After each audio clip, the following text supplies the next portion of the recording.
You must be wondering how a single act of arrogance could put my mother's life on the line.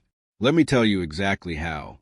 It happened on a sweltering afternoon, the kind where the air hangs thick and even silence feels loud. I heard voices outside, sharp and raised. When I stepped out, I found my mother's dialysis nurse, Veronica, frozen mid-step, her medical bag still slung over one shoulder. And in front of her stood the new HOA vice president, Karen, chin high, one hand on her hip, the other jabbing a perfectly manicured finger at Veronica's face. "This is a private community," Karen snapped. "You have no permission to park that vehicle here." My chest tightened. My mom's dialysis happens on a strict clock. Any delay, even minutes, could lead to dangerous complications. I tried to keep my voice steady. "She's here for my mother's medical treatment." But Karen wasn't moved. She rolled her eyes like I'd asked for a pizza delivery exemption. No official pass, no prior notice. She can't just barge in. I wanted to scream, but I kept my composure. Because Karen didn't know who I was. Not yet. I'm a federal health inspector. My job? Ensuring patients get care no matter where they live. And I wasn't about to let this woman play gatekeeper with my mother's life. Let us know in the comments where you're watching from, because this could happen in any neighborhood, to any family. That day, I didn't just see a rude neighbor. I saw a threat. One who was about to learn what happens when you mess with the wrong son. I guided Veronica inside, while Karen stood there like she was guarding the gates of some exclusive country club. My mom, Helen, was in her recliner, already looking pale and drawn. Oxygen tube under her nose, soft wheezing as she waited. The house smelled faintly of antiseptics and lemon disinfectant, the scent of constant caregiving. Veronica moved fast, setting up the portable dialysis unit. I crouched beside Mom, gave her hand a squeeze. She whispered, "What was that about, dear?" I forced a smile.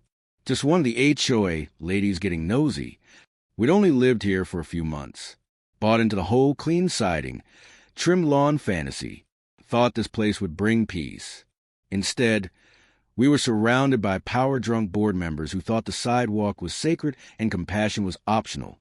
15 minutes into treatment, I stepped outside to check Veronica's car, parked neatly at the curb. No signage, no paint, no warning. And yet, a large neon orange violation notice was slapped across her windshield, HOA branding right at the top. I took photos, the car, the curb, everything. Karen was nowhere in sight, but her presence lingered like a stain. Veronica joined me outside briefly, her face flushed. "I'm sorry," she whispered. "If I'd known they were this strict, I would have parked at the gate and lugged the gear in." My mom was inside, hooked to a machine that was filtering her blood because her kidneys couldn't. And someone like Karen wanted to find the nurse helping her? I clenched my jaw. You're just doing your job. If the HOA has a problem with that, then they're the ones out of line. But deep down, something had already shifted in me. A fuse had been lit. The next morning, I was jolted awake by a sharp knock at the front door. A red notice stuck out of the mailbox slot like a warning flag. I opened the door, and there she was again. Karen, same smug expression. Clipboard in hand, like she was collecting census data for the kingdom of petty. "I need you to sign these," she said, tapping her pen against a stack of papers. "Effective immediately, all commercial visitors must park in designated areas. Your so-called nurse is exempt." I stared at her, gripping the edge of the door to stay calm. She's a licensed healthcare professional, not some contractor installing satellite TV. Karen shrugged. "Doesn't matter. We have guidelines. If you refuse to comply, you could face penalties." Penalties? For trying to keep my mother alive? Out of the corner of my eye, I noticed our neighbor Lucy peering nervously through her blinds. She was an older woman, likely on the HOA's radar too, probably afraid to say anything. I turned back to Karen and flipped through the paperwork. Their new policy required all health services to be registered 72 hours in advance. And if we didn't comply, $200 per violation. Repeated offenses could even lead to eviction.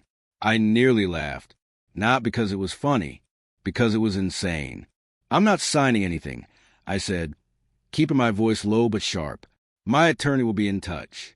"This borders on discrimination." Karen smirked. "Then maybe you should have thought about that before moving here."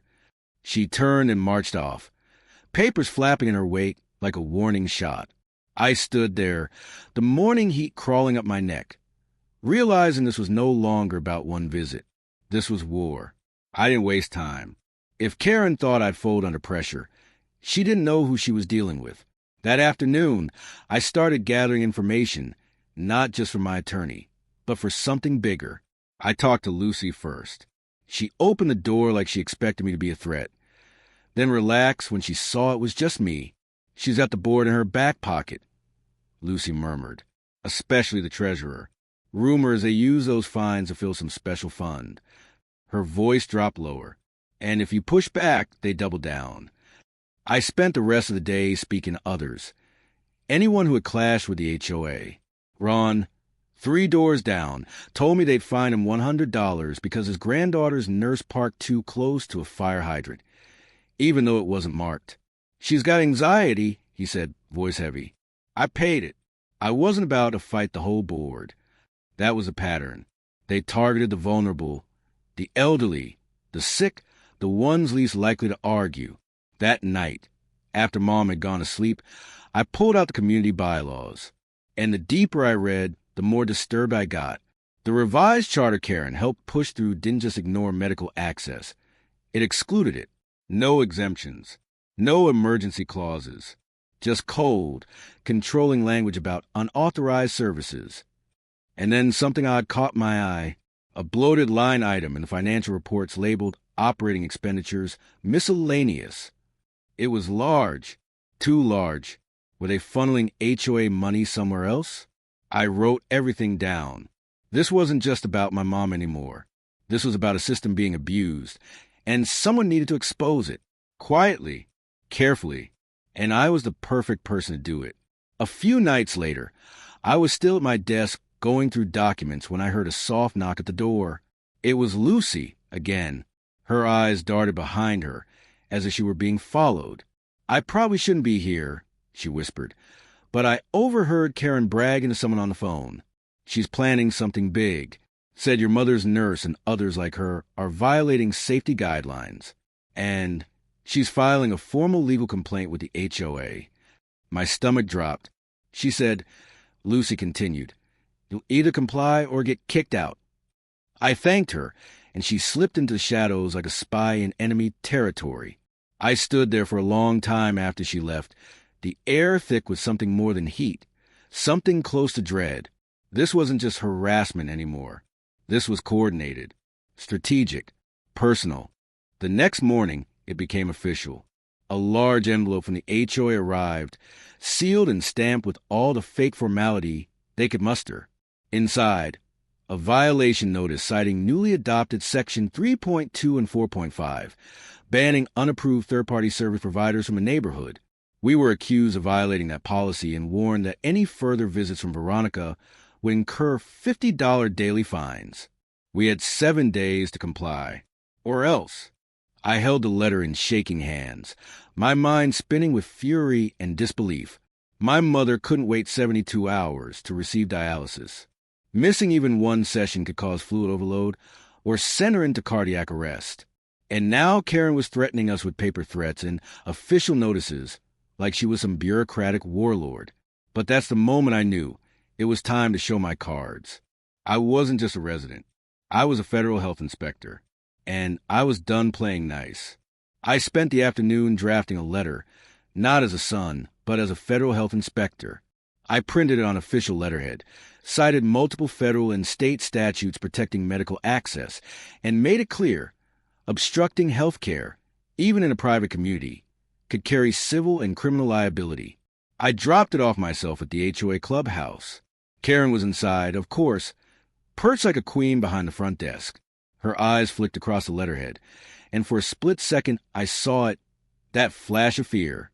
She didn't say much, just sneered, "I don't care if you're the Pope of Rome. We have our bylaws." But her posture had shifted. The confidence had a crack now. I walked out calmly, called my attorney, and made sure every step I took from there was airtight. Then the retaliation started. Every evening, a new slip under the door. Notice of violation. Unauthorized healthcare provider. Warning. Improper visitor foot traffic. One time, Veronica parked on the public road and walked in. Still, we got notice. It was madness. I sent everything to my lawyer and to a local news contact, someone I'd worked with once on a nursing facility expose. Keep sending me updates, she said. We've been looking into overreaching HOAs. Yours might be the poster child. That night, as Mom rested post-treatment, Veronica pulled me aside. Her voice was tight. I don't know if I can keep doing this, she said. I've got other patients, and Karen's guards are literally stopping me at the gate now. I swallowed hard. She wasn't wrong. Her time was precious. But so was my mother's life. The clock was ticking, and Karen had just crossed a line I could no longer ignore. After Veronica left that night, I didn't sit. I didn't eat. I lined up every violation slip, every photo, every email from the HOA. I created a digital folder labeled Case File, HOA Medical Interference. This wasn't just about defending my mother anymore. It was about stopping a system that treated essential medical care like a delivery pizza, something you could gatekeep with policies and parking rules. I typed up a detailed complaint to the state health department, attaching photos and recordings from my doorbell cam, including Karen's snide remarks. I also filed a federal civil rights complaint through the Office for Civil Rights, citing the Americans with Disabilities Act and the Fair Housing Act. My lawyer helped tighten the language, every sentence backed by statute, every threat answered by law. Then something happened I didn't expect. Neighbors started talking. It started with Lucy, then Harold, a retired firefighter, then Alexis, a single mom who said Karen once fined her because her son's physical therapist came too early. We're organizing a formal complaint, Alexis whispered. Karen's gone too far. That same day, my reporter friend called. We want to run a piece on aggressive HOAs. Your story, it's perfect. I hesitated. My mom hated attention, but we agreed to shoot discreetly during Veronica's off hours. We needed to get ahead of Karen before she spun the narrative. We planned the interview for later that week, but I had a feeling Karen wouldn't take that quietly. And sure enough, the next morning, a news van pulled up, and within minutes, Karen came storming down the street, barking that media wasn't allowed on HOA property. Too bad for her, they were on mine, and the cameras were already rolling. Karen came charging down the sidewalk like she owned the concrete, hair pulled tight, HOA badge swinging like a sheriff's star, shouting at the news crew, no unauthorized filming on HOA property. The reporter, Anna, didn't flinch. We're on private property, ma'am, she replied smoothly. The homeowner invited us. Karen's face contorted. You're vultures, twisting stories to make good people look like villains. Anna offered her the mic. Would you like to give your side? Karen blinked, momentarily caught. I have nothing to say to you people, she hissed. And she stormed off, not realizing her entire outburst had been caught on camera, broadcast ready. The segment aired that same night. Footage of me calmly explaining my mother's dialysis needs, the violation notices stacked like bricks, and finally, Karen red-faced and shrieking about unauthorized visitors. The response was immediate. Social media lit up. Messages from strangers poured in, some thanking me for standing up, others sharing their own HOA horror stories. But the best part? The county called. A public hearing was scheduled to review the HOA's conduct and the complaint against them. When the hearing day arrived, the chamber was packed. Lucy sat beside me. Harold gave me a reassuring nod. Karen entered late, lawyer in tow, all bluster and denial. But her smugness faltered when the commissioner started reading out statements. I laid everything bare, the letters, the blocked access, even the day she stopped Veronica at the gate with security. One by one, neighbors stood up to speak. Alexis, Harold, even shy old Mrs. Fenley, who described how Karen threatened her for having a walker ramp that violated the aesthetic. By the end, the commissioner leaned forward and said, We're seeing evidence of potential ADA and civil rights violations. Karen's lawyer tried to interject, but nobody was listening to him anymore. The county board didn't mince words. They issued a formal recommendation. Suspend all newly enacted HOA policies related to medical services immediately, and revise the charter to include clear protections for healthcare access. And if they didn't, the county, or even the state attorney general's office, would open an investigation. Karen's face said it all. That righteous glow she always wore had dimmed. Her posture hunched. Her lawyer whispered in her ear, probably advised her to shut up for once in her life. The next day, every resident received a stiffly worded memo. Karen had stepped down from the HOA board for personal reasons. All fines related to medical access were suspended pending audit. It didn't say we messed up, but it didn't have to. Lucy came by that evening, grinning wide for the first time in weeks. She's gone, she said giddy. Still lives across the street, but now she won't even make eye contact. I exhaled so hard it felt like I'd been holding my breath for months. Then the audit results hit, and it was even worse than we thought. Unexplained expenses, missing funds, reimbursements for landscaping that never happened. The treasurer, Karen's best friend, resigned quietly the next week. And just like that, a new group of residents stepped up to lead. This time, transparent, fair, human. Veronica continued her visits, no longer met by security or citations. She told me, I've worked in dozens of neighborhoods, never seen a homeowner go this hard to protect their parent. You didn't just help your mom. You helped all of us. One night, my mother, breathing easier now, looked up from her recliner and whispered, Son, maybe this place can finally feel like home. And for the first time since we'd moved in, I believed her. In the weeks that followed, something unexpected happened. The neighborhood changed. Where there used to be silence, now voices, conversations across hedges, friendly waves instead of glances over the shoulder. Lucy's shared tomatoes starts with neighbors. Harold started checking fire alarms for the older residents. Alexis began a real neighborhood watch, one built on safety, not power trips. And as for Karen, she kept her head down, moved like a ghost through the streets she once ruled. One morning, I spotted her carrying a cardboard box out of the old HOA clubhouse. Our eyes met. She looked smaller, not just physically, in presence. She didn't speak, just looked away and disappeared into the house she no longer controlled. A few weeks later, a for sale sign appeared on her lawn. I didn't cheer.